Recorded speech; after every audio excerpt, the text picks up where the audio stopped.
Bien, vamos a empezar a hablar sobre la electrónica fundamental. Esta materia abarca el estudio de los dispositivos semiconductores. Estos dispositivos semiconductores son las piezas con las cuales están fabricados, están armados todos los aparatos electrónicos que tenemos en casa, que tenemos en la oficina, en la industria, etcétera, ¿no? Y que pues lógicamente los usamos a diario. Y también hemos llegado o la sociedad actual ha llegado a depender totalmente de estos dispositivos, de estos elementos. Bien, la electrónica se basa justamente en el estudio de estos elementos semiconductores. Todos los elementos que existen en el universo tienen una característica que se llama conductividad. Esta característica es la que define cuando un elemento es un aislante, un semiconductor o un conductor. Entonces los semiconductores están en el punto medio entre lo que es un aislante y un conductor. ¿Qué es un aislante? Un aislante es un elemento que no permite el flujo de los electrones, es decir, que no permite el paso de corriente eléctrica. Un ejemplo puede ser la madera, los plásticos, ¿no es cierto?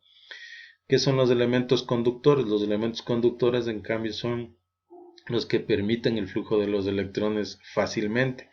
¿Sí? Y dependiendo de sus características físico-químicas, pues serán unos más o menos conductores que otros. Es decir, si nosotros nos ponemos a comparar entre la conductividad del cobre y la conductividad del oro, pues se observa que lógicamente el oro tiene una mayor conductividad que el cobre. Sin embargo, el cobre por sus características y por su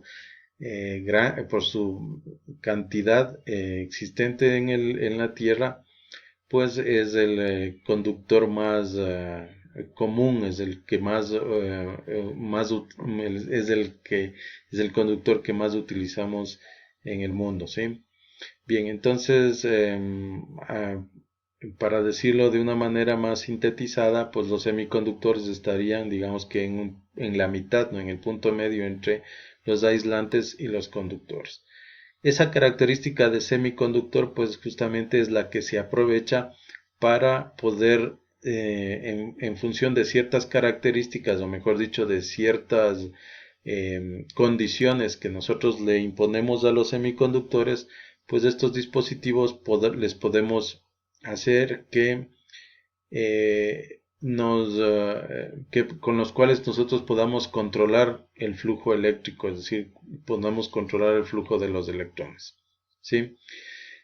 Estos elementos semiconductores, los más comunes los más conocidos, digamos, son los transistores, los diodos, entre otros, ¿no? Y una característica también que se ha ido avanzando es el tema de la miniaturización, y por lo tanto, pues en función de esta o el aprovechamiento de esta característica ha llegado a generar o a lograr o el desarrollo de procesadores o microprocesadores, los cuales son justamente semiconductores que están embutidos o están metidos, por decirlo así, dentro de un solo integrado que permite pues justamente generar una gran cantidad de procesamiento de datos.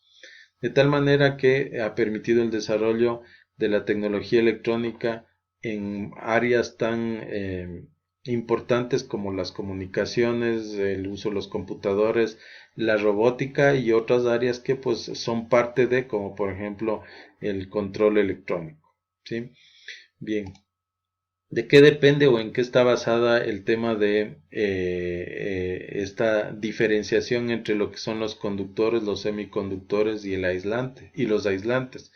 Pues está basado en que eh, los átomos, ¿sí? Especialmente, o mejor dicho, particularmente de átomos como el del silicio y del germanio, tienen en su última órbita, en su órbita más energética, eh, solamente cuatro electrones, ¿sí? Por eso son elementos tetravalentes, ¿sí?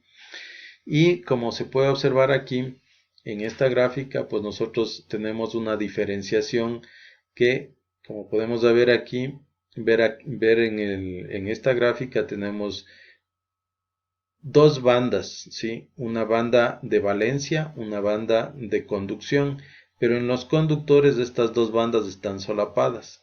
En los semiconductores estas bandas, la banda de valencia y la banda de conducción, en cambio tienen una separación de aproximadamente un electronvoltio. Este electronvoltio es una unidad de energía, ¿no? Y en cambio en los aislantes esta banda prohibida, sí, es mucho más grande, ¿no? Aproximadamente de 3 electronvoltios. Entonces, para que un electrón que esté en la banda de valencia pase a la banda de conducción, pues necesita ganar esta cantidad de energía. En los aislantes ganar esta cantidad de energía es bastante difícil. En cambio que en los semiconductores pues ganar esta cantidad de energía es relativamente más fácil. Bien, tenemos entre los semiconductores los semiconductores intrínsecos. ¿Qué es un semiconductor intrínseco? Es un elemento que se lo ha obtenido, digamos, en estado natural puro de una mina, ¿sí? Y se lo ha purificado el máxima capacidad de purificación que se pueda lograr, ¿sí? Ese es un elemento intrínseco, ¿sí? Y pues lógicamente este elemento intrínseco en el caso de la familia 4 estaría el silicio y el germanio, que son los elementos más conocidos y con los que se utilizan o con los que se utilizan más en la actualidad para generar dispositivos semiconductores, ¿no? También en la actualidad se utilizan una combinación como por ejemplo es la combinación del galio y el arseniuro, que se le conoce justamente, perdón, del galio y el arsénico, se le conoce como arseniuro de galio a este compuesto.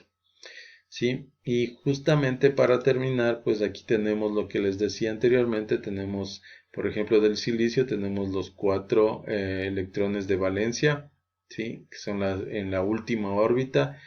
Y en el germanio también, como ven, tenemos 4 electrones de valencia. Estos 4 electrones de valencia forman estas uniones que se les conoce como enlaces covalentes, que es uno de los enlaces más estables que se puede generar o que se puede lograr en elementos puros, ¿no? Aquí, por ejemplo, podríamos se puede observar una lámina de silicio, ¿sí? Únicamente de silicio, ¿no? En donde se producen los enlaces covalentes, ¿no? Tenemos aquí que estos dos electrones, o mejor dicho, estos dos átomos comparten sus dos electrones de la banda de valencia. Esto solamente utilizando silicio y aquí en cambio con el galio arseniuro.